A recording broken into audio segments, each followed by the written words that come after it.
Assalamualaikum warahmatullahi wabarakatuh. Kembali kita bertemu dalam pembelajaran daring Ananda semua. Kali ini Ibu akan membahas tentang pelajaran statistik, yaitu materi kelas 12. Oke, mudah-mudahan materi yang Ibu bahas ini nanti akan sangat berguna untuk Ananda, kemudian bagi penonton lainnya juga. Yuk kita saksikan video Ibu ini, dengarkan baik-baik. Baik Ananda semua, kita mempelajari statistik. Dalam statistik banyak yang kita pelajari nanti. Sekarang kita khususkan kepada mean, jadi ukuran pemusatan. Nah, dalam ukuran pemusatan nanti ada yang kita tentukan adalah mean, kemudian median, dan modus. Nah, untuk hari ini kita lihat dulu tentang mean atau rata-rata. Lambangnya adalah X. Ya, pakai garis di atas, dibaca rata-rata. Nah, Ibu mulai dari suatu contoh. Nilai ujian matematika budi sebanyak 5 kali adalah 6, 4, 6, 5, 9. Tentukanlah rata-rata nilai ujian budi. Nah, oke nak, kita jawab bahwa ditanya rata-rata, langsung aja lambangnya kita buat. Nah, kita menentukan nilai rata-rata itu berarti kita jumlahkan semua nilai budi yang dapat. Artinya 6 ditambah dengan 4 tambah dengan 6 lagi tambah 5 tambah 9. Kemudian kita bagi dengan banyak budi ujian, berarti dia banyak ujiannya 5. Nah, artinya apa juga? Hasilnya kita buat 10, 16, 21 menjadikan dia 30 per 5. Nah, sini didapatlah 30 bagi 5, 6. Berarti nilai rata-rata ujian matematika budi didapat 6. Nah, contoh kedua. Dari data 3, 3, 3, 4, 4, 6, 6, 6, 6. Tentukanlah rata-rata data ini. Nah, seperti di atas juga, bahwa mean atau rata-rata itu semua data kita jumlahkan. 3 tambah 3 tambah 3 tambah 4 tambah 4 tambah 6 tambah 6 tambah 6 tambah 6.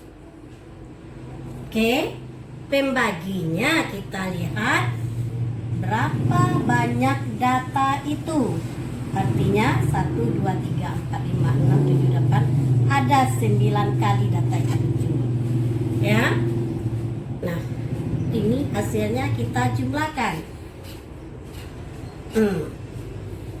Nah, di dalam statistik matematika juga bahwasanya kita ada data 3 muncul 3 kali.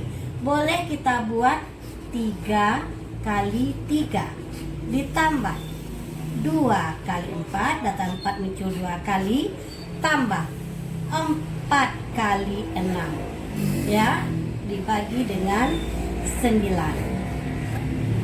Nah, ini juga akan menghasilkan, kita lihat hasilnya, 9 tambah 8 tambah 24 sama dengan dibagi dengan 9. Nah, X rata-rata hasilnya kita perhatikan 32,41 per 9 akan menghasilkan 4, berarti 36 dia, 5 per 9. Nah, inilah rata-rata dari data kedua. Nah, jika seandainya kita buatkan rumusan data 1, ini dia data pertama X1, data kedua X2, data ketiga X3, dan seterusnya, bahwa rata-rata itu nanti rata-rata tentu dapat kita jumlahkan data pertama tambah data kedua tambah data ketiga tambah ya data sampai ke N. Nah, dibagi dengan banyak data itu sendiri, berarti banyak data kita lambangkan dengan N. Artinya rata-rata kita buat lambangnya sama dengan jumlah data. Nah, jumlah data dibagi dengan banyak data. Nah, itu cara mencarinya ya. Oke. Nah, sekarang jika Ibu menuliskan seperti yang nomor 2, ya, ada datanya 3 kali muncul, data 3. Nah, kita buatkan ke sini juga.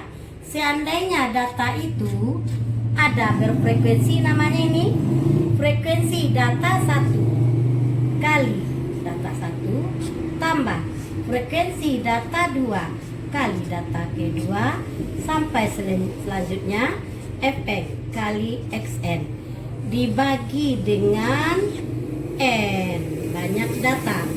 Maka bentuk jumlah seperti ini, data pertama tambah data kedua frekuensinya, kita gunakan lambang matematika, berarti menggunakan tanda sigma. Jadi x rata-rata bisa kita tulis dengan sigma F1, F2 sampai selanjutnya. Berarti dia frekuensi Fi kali dengan Xi dibagi dengan N. Nah, atau dengan kata lain, sigma Fi kali Xi dibagi dengan sigma F. Oke? Berarti dapat kita simpulkan, jadi rumusnya mencari rata-rata min itu adalah sigma Fi kali Xi dibagi dengan sigma F. Inilah rumusnya.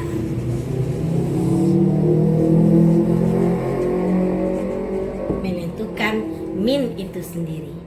Oke nah?